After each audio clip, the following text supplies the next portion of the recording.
Hi everyone, welcome to the Wish Program, the weekly inspiration for spiritual happiness program. We've just now finished the period of the Jewish Chagim, the festivals.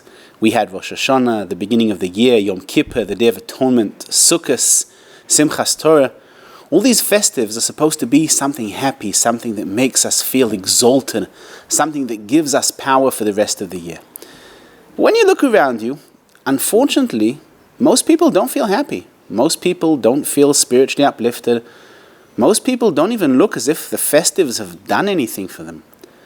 And the honest truth is, I was looking around, speaking to people, trying to see what would you say is today's biggest problem that people have. People today are engulfed in their problems. Depression is one of the most common problems that we have in modern society.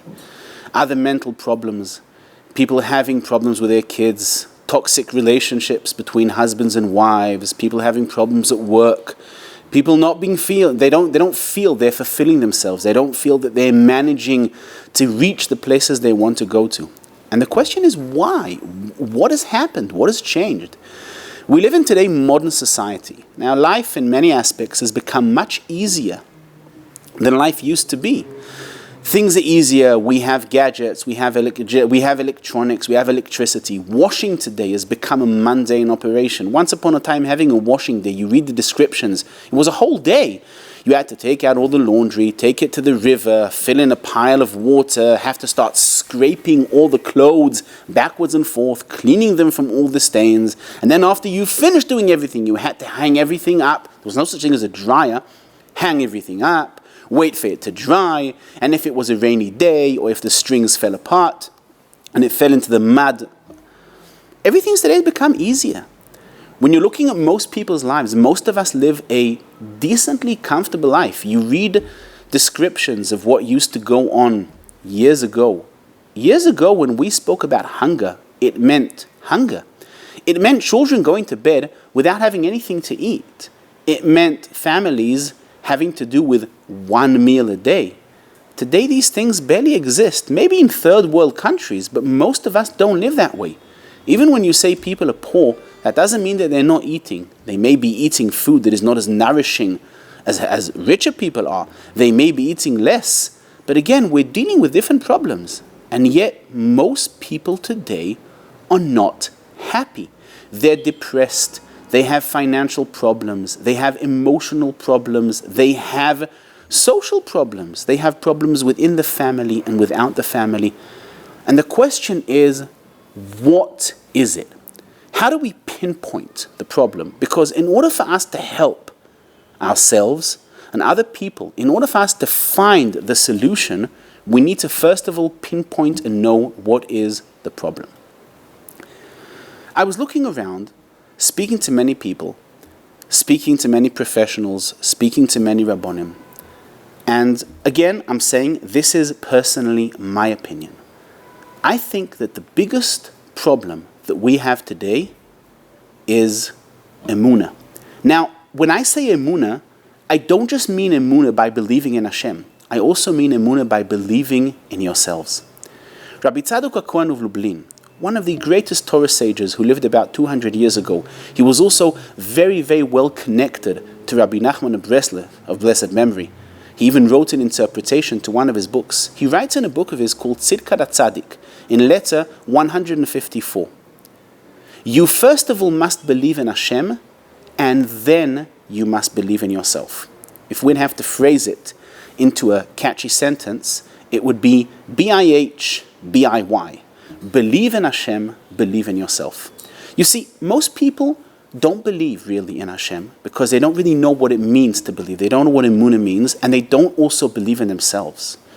The Gemara says in Tractate Sanhedrin on the 37th page that a man must say, the world was created for me. Every single human being must feel that the world was created for him. We must feel important, worthwhile. And yet, when you look around you, people don't feel that way. People don't believe in themselves. They don't believe in their powers. They don't believe they're even worthwhile. And they definitely don't believe in Hashem. They don't believe that Hashem is a good and benevolent creator. They don't believe that Hashem is a good and loving father, their best friend who just wants the best for themselves. And they walk around in this world believing that no one wants to do them good, believing that Hashem, the creator of the world, sometimes even wants to harm them, hurt them, and that they're not worth it. Most people today, researchers show, suffer from an inferiority complex. They don't have the self-confidence to believe that they are worthwhile. They feel inferior towards other people, even inferior towards themselves. Do you know how many people I have spoken to who've told me that they are intimidated by looking at themselves in the mirror? I mean, such a normal, mundane thing that you do every single day. You look in the mirror, you straighten your hair out, your beard, your hat, if you wear a hat like me, if you wear a tie or suit. People do not want to look in the mirror. They don't like what they see there. Yesterday I had a conversation with a student of mine, a businessman, and he was speaking about maybe venturing out. He works for some other company, he gets a good salary and a good pay, and he's happy, but he feels that he's not fulfilling what he's supposed to do.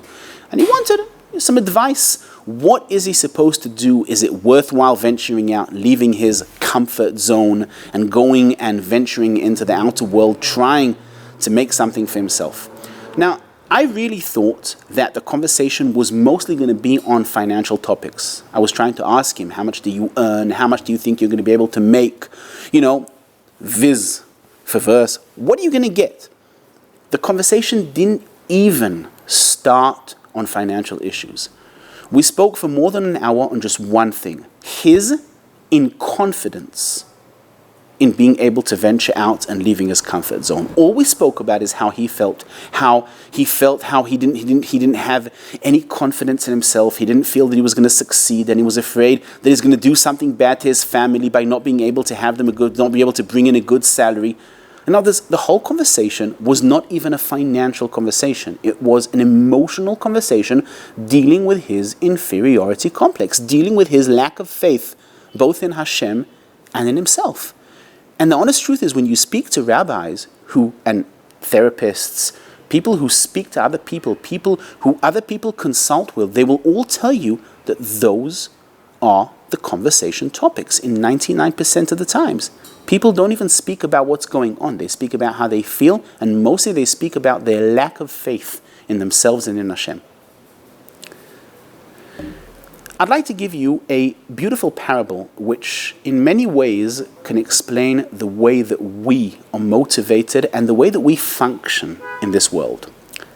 Do you know how one trains a circus elephant not to run away? I mean, think about it. We're talking about a circus elephant. And if we're talking about an Asian elephant, it's a creature that weighs about 3 tons. 3,000 kilos. If we're talking about an African elephant, it's much bigger, it weighs about 5 to 6 tons. I mean, these are big, strong creatures, considered to be the biggest mammals that walk on the land. How do you manage to contain one of them? I mean, unless you build this massive big cage and shackle it up with these very heavy shackles, it can just turn around and with one little swing of its body, it can throw you all the way. It can break every single thing in the circus. So what do? They have a very, very simple technique. When the elephant is very small, when it's just a little cub, they take and they tie him with a very strong chain to a deep, strong pole that's embedded in the ground. And the little elephant tries to push right, push left, tries to release his leg, and he can't. Because why? He's a small elephant, he's rather weak, he's rather small. He's not able to tug or to tear that heavy chain tied to the strong pole. And the elephant grows up, and he continues, and he keeps trying, and eventually the elephant reaches a stage where he gives up. He stops believing that he's ever going to be able to tear himself away from that shackle and from that pole. And when the elephant reaches that stage, you don't even have to tie him up anymore. You can tie him up with a flimsy string, with a tiny, useless chain. You don't even have time to a pole. You can take a small stick and just stick it in the ground. Because the elephant has already got in his mind the self-belief that he cannot escape his shackles. And the elephant grows, and he grows to a mature elephant, 3 tons, massive, strong. And they can tie him with this tiny, flimsy string tied to a stick in the ground. Why?